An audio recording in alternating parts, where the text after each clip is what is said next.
Welcome to দিশার exam guide. প্রিয় নবম শ্রেণীর পরীক্ষার্থী বন্ধুরা, তোমাদের জন্য এই ভিডিওটিতে আমি আলোচনা করতে চলেছি নবম শ্রেণী অর্থাৎ ক্লাস 9-এর প্রথম পর্যায়ক্রমিক মূল্যায়নপত্র 2025-এর প্রথম ইউনিট টেস্টের ইতিহাস বিষয়ের প্রশ্নপত্র উত্তর সহ এই ভিডিওটিতে আমি আলোচনা করতে চলেছি। সময় 1 ঘন্টা 30 মিনিট, পূর্ণমান 40। প্রথমে এক দাগে সঠিক উত্তরটি বেছে নিয়ে লেখো। 10টি প্রশ্নের উত্তর করতে হবে 10 মার্ক, প্রত্যেকটি প্রশ্নের জন্য 1 মার্ক করে বরাদ্দ। প্রথম আমরা দেখে নেব 1 দাগে কি বলেছে। 1 ফরাসি বিপ্লবের সময় ফ্রান্সের রাজা ছিলেন। উত্তর হবে, দেখো অপশান গ, ষোড়শ লুই। দেখো নিচে উত্তর করে দিয়েছি, ষোড়শ লুই। 2 নম্বর প্রশ্ন ও তার উত্তর দেখে নেওয়া যাক। সেপ্টেম্বর হত্যাকাণ্ড হয়েছিল। উত্তর অপশান গ, 1792 খ্রিস্টাব্দে। নিচে দেখো উত্তর 1792 খ্রিস্টাব্দে। নেক্সট কোয়েশ্চেন দেখে নেওয়া যাক। 3 নম্বর প্রশ্ন, অসিয়া রেজিম এর অর্থ হলো। উত্তর অপশান খ, পুরাতন সমাজ ব্যবস্থা। উত্তর হবে, দেখো এখানে দেখে নাও, নিচে উত্তর দেওয়া রয়েছে পুরাতন সমাজ ব্যবস্থা। অসিয়া রেজিম কথার অর্থ হলো পুরাতন সমাজ ব্যবস্থা। নেক্সট আমরা দেখে নেব 4 নম্বর প্রশ্ন, ফ্রান্সের ধর্মকরকে বলা হতো। উত্তর অপশান ঘ, টাইথ। দেখো নিচে উত্তর করে দেওয়া রয়েছে বা করেছি, টাইথ। 5 নম্বর প্রশ্ন,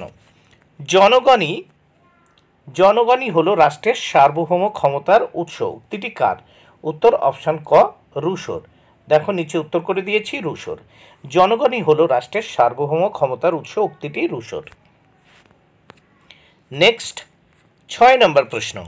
6 নম্বর প্রশ্নে কি বলা হয়েছে? 6 টিলজিটের সন্ধি স্বাক্ষরিত হয়। উত্তর অপশান খ, 1807 খ্রিস্টাব্দে। নিচে উত্তর করে দিয়েছি, টিলজিটের সন্ধি স্বাক্ষরিত হয় 1807 খ্রিস্টাব্দে। 7 নম্বর প্রশ্ন, কনকর্ডাটের মাধ্যমে খুশি হন। উত্তর অপশান, দেখো কনকর্ডাটের মাধ্যমে খুশি হন কারা? এখানে হবে ফ্রান্সের মানুষ, অপশান গ। নেক্সট আমরা দেখব 8 নম্বর প্রশ্ন, নেপোলিয়ন জন্মগ্রহণ করেন। উত্তর অপশান ঘ, কর্সিকা দ্বীপে। অপশান ঘ ইজ দ্য রাইট অ্যান্সার। দেখো নিচে উত্তর করে দিয়েছি, কর্সিকা দ্বীপে। নেপোলিয়ন জন্মগ্রহণ করেন কর্সিকা দ্বীপে। 9 নম্বর প্রশ্ন, পোড়ামাটির নীতি অনুসরণ করে। উত্তর অপশান খ, রুশরা। দেখো নিচে উত্তর করে দিয়েছি, রুশরা। নেক্সট আমরা দেখব 10 নম্বর প্রশ্ন। 10 নম্বর প্রশ্নে কি বলা হয়েছে? উপদ্বীপের যুদ্ধ হয়েছিল। উত্তর অপশান ক, 1808 খ্রিস্টাব্দে। উত্তর 1808 খ্রিস্টাব্দে। নেক্সট 2 দাগে কি বলেছে? নিচের প্রশ্নগুলির নির্দেশ মতো উত্তর দাও। 6টি প্রশ্নের উত্তর করতে হবে 6 মার্ক, প্রত্যেকটির জন্য রয়েছে 1 মার্ক করে বরাদ্দ। 2-1 একটি বাক্যে উত্তর দাও। 2-1 দেখো, ফরাসি বিপ্লবের সময় ফ্রান্সের রানী কে ছিলেন? উত্তর, ফরাসি বিপ্লবের সময় ফ্রান্সের রানী ছিলেন মারি আতোয়ানেত। 2-2 ফরাসি জাতীয় সভার নাম কি ছিল? উত্তর, ফরাসি জাতীয় সভার নাম ছিল স্টেট জেনারেল। নেক্সট আমরা দেখব উপবিভাগ 2-2 ঠিক বা ভুল নির্ণয় করো। 2-1 ফরাসি গির্জা টাইথ বা ধর্মকর হিসেবে আয়ের 10% আদায় করত। উত্তর ঠিক, এটি ঠিক। 2-2 নেপোলিয়ন ফরাসি বিপ্লবের সাম্যনীতিকে বর্জন করেছিলেন। ভুল। এবার উপবিভাগ 2-3 এখানে আমরা দেখে নেব, নিচের বিবৃতিগুলির সঙ্গে সঠিক ব্যাখ্যাটি নির্বাচন করো। দেখো প্রথম 2-3-1 বিবৃতি, নেপোলিয়ন ফ্রান্সের কনসুলেটের শাসন চালু করেন। এখানে ব্যাখ্যা 1-এ আছে, নেপোলিয়ন ফ্রান্সে বিপ্লব আনার চেষ্টা করেন। ব্যাখ্যা 2-এ আছে, নেপোলিয়ন ফ্রান্সে একাধিপত্য প্রতিষ্ঠার চেষ্টা করেন। ব্যাখ্যা 3-এ আছে, নেপোলিয়ন দেশে নতুন চিন্তাধারা প্রসারের চেষ্টা করেন। উত্তর হবে ব্যাখ্যা 2, নেপোলিয়ন ফ্রান্সে একাধিপত্য প্রতিষ্ঠার চেষ্টা করেন। নেক্সট আমরা দেখব বিবৃতি 2-3-2 নেপোলিয়ন ইউরোপের প্রায় সব শক্তিকে পদানত করতে সক্ষম হলেও ইংল্যান্ডকে পদানত করতে ব্যর্থ হন। ব্যাখ্যা 1-এ আছে, নেপোলিয়নের নৌবাহিনী ইংল্যান্ডের তুলনায় দুর্বল ছিল। ব্যাখ্যা 2-এ আছে, নেপোলিয়ন ইংল্যান্ডকে তুচ্ছ মনে করেছিলেন? ব্যাখ্যা 3-এ আছে নেপোলিয়নের সেনাবাহিনীতে প্রচুর ইংরেজ সৈনিক ছিল। আচ্ছা, এটি উত্তর হবে, দেখে নাও।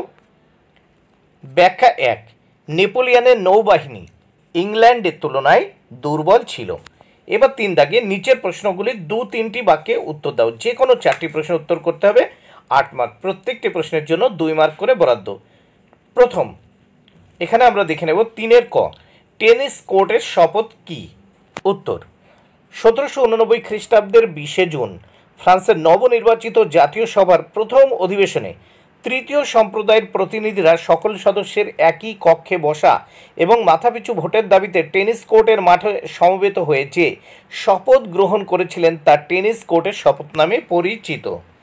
নেক্সট আমরা দেখব খ দাগে, 100 দিবসের রাজত্ব বলতে কি বোঝো? উত্তর, এলবা দ্বীপে নির্বাসিত নেপোলিয়ন ফ্রান্সের অভ্যন্তরীণ গোলযোগের সুযোগে 1815 খ্রিস্টাব্দের মার্চ মাসে প্রত্যাবর্তন করেন এবং ক্ষমতাসীন পূর্ব সরকারের অধিকাংশ সেনার সহযোগিতায় নিজেকে পুনরায় সম্রাট বলে ঘোষণা করেন। এই কালপর্বে নেপোলিয়ন 1815 খ্রিস্টাব্দের 20 মার্চ থেকে 1815 খ্রিস্টাব্দের 22 জুন পর্যন্ত মোট 100 দিন রাজত্ব করেছিলেন বলেই একে 100 দিবসের রাজত্ব বলা হয়। নেক্সট, লিজিয়ান গদাগে, লিজিয়ান অফ অনার কি? উত্তর, নেপোলিয়নের সামাজিক সংস্কারের একটি উল্লেখযোগ্য দিক হল লিজিয়ান অফ অনার। বংশমর্যাদার পরিবর্তে প্রকৃত যোগ্যতার মর্যাদা বা সম্মান দেওয়ার জন্য 1802 সালে তিনি রাষ্ট্রীয় সম্মান প্রদানের উদ্যোগ নেন। এই সম্মানকে লিজিয়ান অফ অনার বলে।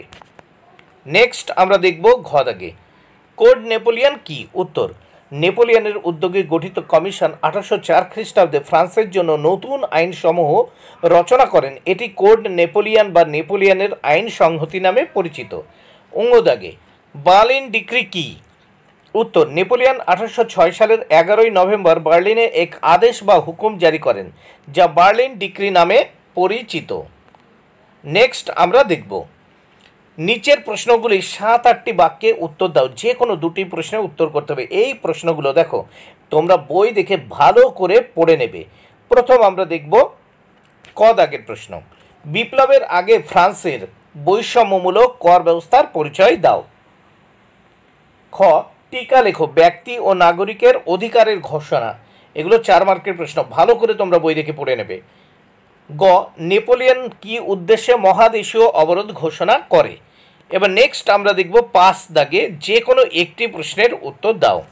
দেখো, 15-16টি বাক্যে উত্তর করতে হবে, প্রশ্নের মান 8।